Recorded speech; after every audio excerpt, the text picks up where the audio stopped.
একটা নারীর জন্য সবচাইতে বিশ্বাসের জায়গা হচ্ছে দুনিয়াতে তার স্বামী। একজন নারীর জন্য সবচাইতে দুনিয়ার ভরসার জায়গা হচ্ছে তার স্বামী। একজন নারীর পৃথিবীতে সবচাইতে অন্তরের মধ্যে সবচাইতে ভালোবাসা পৃথিবীর বুকে তার স্বামী। আরেকটু জোরে। কোন একজন মেয়েকে জিজ্ঞেস করেছিল যে আপনি যাকে যাকে ভালোবাসেন একটু লিস্ট করেন। লিস্ট করার পরে ওনাকে বলা হলো যে আপনি এখান থেকে লিস্ট এখানে কাটতে থাকেন, কাকে কাকে আপনি ফেলে দিবেন। এভাবে কাটতে কাটতে কাটতে কাটতে কাটতে কাটতে এক সময় উনি সবার নাম কেটে দিলেন, স্বামীর নাম রেখে দিলেন। তো জগৎ প্রশ্ন করলো, আপনি এটা স্বামীর নাম রাখলেন কেন? সবাই আমাকে ছেড়ে দিতে পারে, আমার স্বামী আমার হাত কখনো ছাড়বে না। এটার নাম হচ্ছে নারী জাতি। সুবহানাল্লাহ।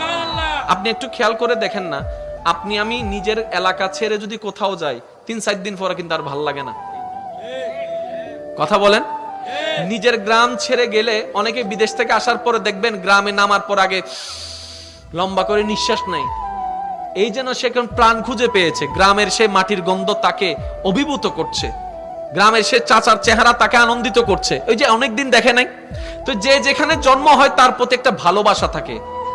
আমাদের মা বোনদেরকে দেখেন, যেখানে জন্ম হয়েছে, যেখানে ছোটবেলা থেকে বড় হয়েছে, যে উঠানে খেলেছে, যে ঘর ছেড়েছে, যে ঘরে খেলেছে, যে ঘরে থেকেছে, যে পরিবারে বড় হয়েছে, হঠাৎ করে একটা প্রস্তাব আসলো, অচেনা এক পরিবারের মধ্যে চলে যাচ্ছে, অচেনা একটা পরিবারের মধ্যে চলে যাচ্ছে, অচেনা এক সমাজে চলে যাচ্ছে। জীবনও কোনোদিন থাকে নাই সেই ঘরে, ওই ঘরে চলে যাচ্ছে। দেখে নাই কোনোদিন মানুষটাকে, ওই মানুষের ঘরে চলে যাচ্ছে। এবার একজন মানুষ হঠাৎ করে এইরকম সিচুয়েশন কিভাবে কমপ্লিট করতে পারে, অবাক লাগে। মনে রাখবেন, আল্লাহ তাআলা যদি আমাদের মা বোনদেরকে ধৈর্যের পাহাড় না বানাতেন, হয়তো এই পৃথিবীতে পরিবার নামটা থাকতো না, সংসার নামটা থাকতো না।